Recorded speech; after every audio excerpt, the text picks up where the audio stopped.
Migration, the seasonal movement of animals in group from one habitat to another is called migration. अर्थात एक खास ऋतुओं में जंतुओं का समूह में एक जगह से दूसरे जगह जाने की प्रक्रिया ही माइग्रेशन या पलायन कहलाती है. The animals that migrate are called migratory animals. The common migratory animals are birds, fishes, turtles, whales and butterflies. Arctic tern fly the longest distance from North Pole to South Pole when there is winter in North, and back from South Pole to North Pole when there is winter in South and summer in North. यानी Arctic tern एक ऐसी छोटी चिड़िया होती है जो बहुत लंबी दूरी को तय करती है. यह उत्तरी ध्रुव से दक्षिणी ध्रुव की तरफ तब जाती है जब उत्तरी ध्रुव में जाड़े की ऋतु प्रारंभ होती है, और फिर जब साउथ पोल यानी दक्षिणी ध्रुव में जाड़े की ऋतु प्रारंभ होती है और उत्तरी ध्रुव में गर्मी की ऋतु आती है, तो वह पुनः साउथ पोल से नॉर्थ पोल की तरफ प्रस्थान कर जाते हैं. So need for migration. Animals migrate to escape the inhospitable winter conditions, find plenty of food, lay eggs at warm place where they can incubate early. यानी अब माइग्रेशन क्यों? तो पहला कारण क्या है कि वे अत्यधिक ठंड को सहन नहीं कर पाते हैं और इसलिए वह अपने जगह से दूसरे जगह की ओर चले जाते हैं. भोजन की उपलब्धता जाड़े की ऋतु में कम हो जाती है दक्षिणी ध्रुव या उत्तरी ध्रुवों में, या कुछ वैसे जगहों पर जो उनके लायक नहीं भोजन मिल पाता है, फिर वह भोजन की तलाश में किसी अन्य जगह जाते हैं. और सबसे प्रमुख कारण ये होता है कि वे अपने नई संतति के लिए ऐसे जगह को चुनते हैं जो गर्म क्षेत्र होता है, ताकि ये समय पर अपने बच्चों को जन्म दे सकें और फिर वह उनका पालन कर सकें.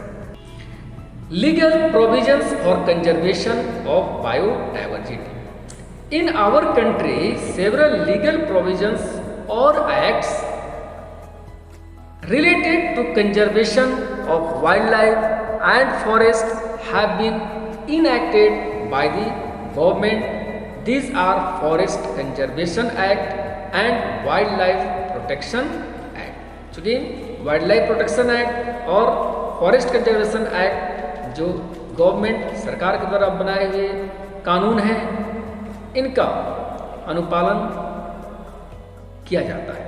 Forest conservation act. This act empowers government and forest department to create and manage reserve forest, protected forest and village forest, to conserve forest as a natural heritage, to control movement of forest produce and to control the and regulate cattle grazing in forest. यानी forest conservation act के तहत कुछ reserve जंगलों या जंगली क्षेत्रों और गांवों को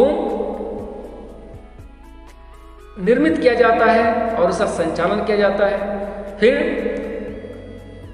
फॉरेस्ट यानी जंगलों को एक प्राकृतिक संसाधनों के रूप में संरक्षित किया जाता है. यह एक राष्ट्रीय संपत्ति के रूप में होते हैं.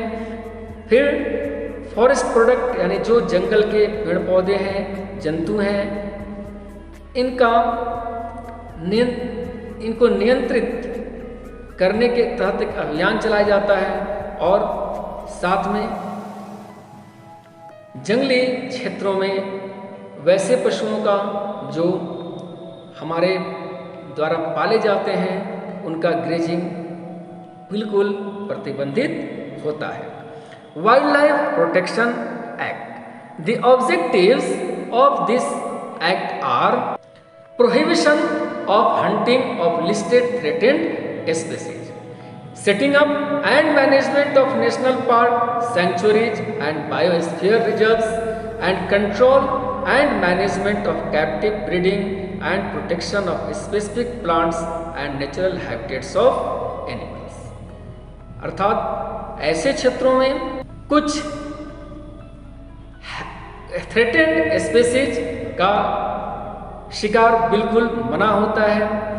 फिर बायोस्फीयर रिजर्व, सेंचुरी और नेशनल पार्क के प्रबंधन और उनकी स्थापना का अधिकार सरकार प्रदान करती है। फिर कैप्टिव ब्रीडिंग जैसे प्रबंधन और नियंत्रण के कार्य इस क्षेत्र में किए जाते हैं और कुछ विशेष पौधे और जंतुओं के प्राकृतिक आवास की सुरक्षा इन क्षेत्रों में की जाती है।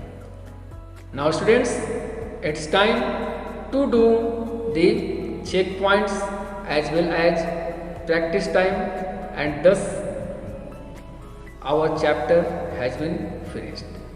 So thank you very much.